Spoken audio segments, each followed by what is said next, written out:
We're on Gittin, Perek Hey, Mishnah Daled, fourth Mishnah, in the fifth chapter of Masechet Gittin. If you have Yatomim, orphans, so their father left them an estate. Somebody has to manage that estate. Normally, we're going to see Beit Din or their father appoints what's called an apotropos. An apotropos is a power of attorney who takes care of their estate. Apotropos, the Bartanera says. In Roman, a father is called fater, and ktanim are potos. So, fater, and then potos, I guess. Pirush apotropos, what does apotropos mean? Aviem shel ketanim. He's like the father of minor children. So you have these yatomim. You have these orphans.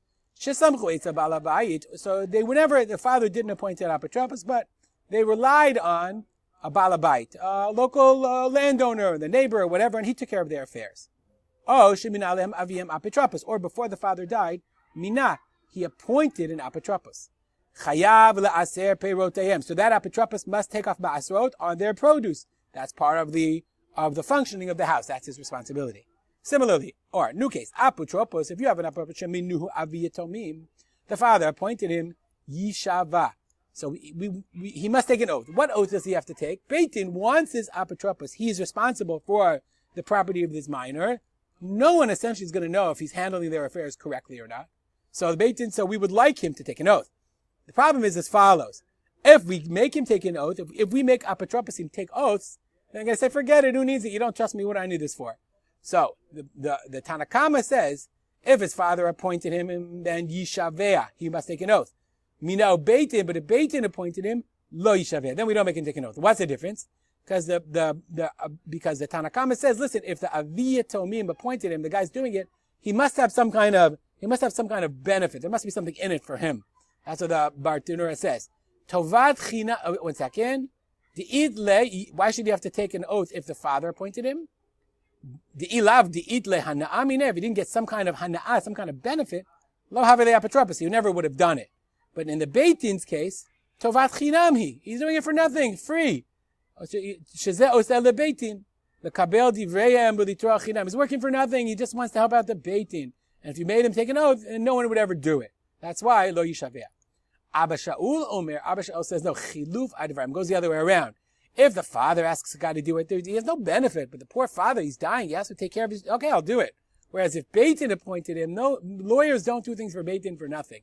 There's a business interest, he's got relationships to worry about, etc., etc. As Abba Shaul says, if the Beit Din appointed him, then he must take an oath. If the father did, then there's a trust there, and then he doesn't have to take an oath. So that's a machloket. Okay? Halacha ka Abba Shaul. The Bartanura says we pass it like Abba Shaul. Nu halacha, more Tikkun Olam, hamtameh. Somebody else has produce, and I intentionally make it tameh, which is really cruel and terrible to do. It's called hezek she'ino nikar, unrecognizable damage. So I damage my friend's property, but in a way that's not visible. Okay? So that's one possibility. Next, medamea. Medamea means I took his chulin. He had produce that he took off Trumot and Masrot, and I threw in Truma. I know there's Truma in there. So now this guy, all he can do is sell it to a Kohen. There's no way to remove the Truma. It's not Batel. So he has to sell all of it at Truma prices. He loses a lot of money. Menasech. I go and I offer libations with his wine, or some of his wine, to Avodah Zarah. So the whole wine is now Asur. Bishogeg. If I do it by accident, meaning I don't do it intentionally, trying to mess over my friend, okay? Or I thought it was okay to make something tameh, or I didn't know he was losing money, or I didn't know the wine. There was yayin nesech. I didn't actually do the libations. I poured the wine in. I thought it's all the wine. He said, "What are you doing? That's my negotiation neighbors of what is our wine?" So b'shogeg patur. I'm exempt. Why? Why am I patur? Because remember we said b'shogeg you really should be patur in all of these cases. Okay, but b'mezid, let's go back to the Mishnah. B'mezid chayav.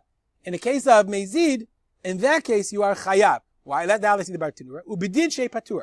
Really, you should be patur in all cases. Hezek she'eno nikar lav shmei hezek, because we paskin hezek she'eno nikar, unrecognizable damage is not considered damage. Meaning these are spiritually damaged. The guy can't use it. It becomes tameh, or it's now avodah zarah wine, but you can't see that. The wine is still the wine. So why are you chayav if you did b'mezid? Tikkun Olam. Remember we said these are Tikkun Olam halachot. If I want to mess up the guy, I can't stand him, I'll go and make it tamei. V'omer paturni, sorry, patur, no way. So, because of Tikkun Olam, we said b'mezid chayav. Last case, hakohanim shepiglu b'mikdash mezidin chayavim. Kohanim, pigul is when a kohen does an avoda. So when I want to bring a korban, a sacrifice in the Beit HaMikdash, I bring it to the Beit HaMikdash. The kohanim do all the avoda. They do the shechita, they catch the blood, they bring the blood, they pour it on the mizbeach. If a kohen, for whatever reason, and this is brought up a lot in Mishnayot of Kodshim, if he has in mind to offer it in a time when it cannot be offered, meaning it's only good for today, and he says, I'm going to pour this blood on next Thursday, that's called pigul. That's called pigul, and 1 second, lechol laktira chutz zmano, right, at the wrong time. That makes the korban pasul, nullifies it. So the guy's like, haha, you lose, here's your korban, you can't use it. B'mikdash b'mizin, if he does it on purpose, then chayavin. In those cases, the kohen is chayav, even though it's hezek she'ino nikar, he's chayav, he has to pay the money to the owners, they have to bring another korban. So you, the kohen, if he intentionally caused the korban to be pasul, then he has to reimburse the owner to buy a new korban. We'll stop here and dedicate our learning to remember my father, Harav Simcha B'Yitzchak Kalman. Have a good day.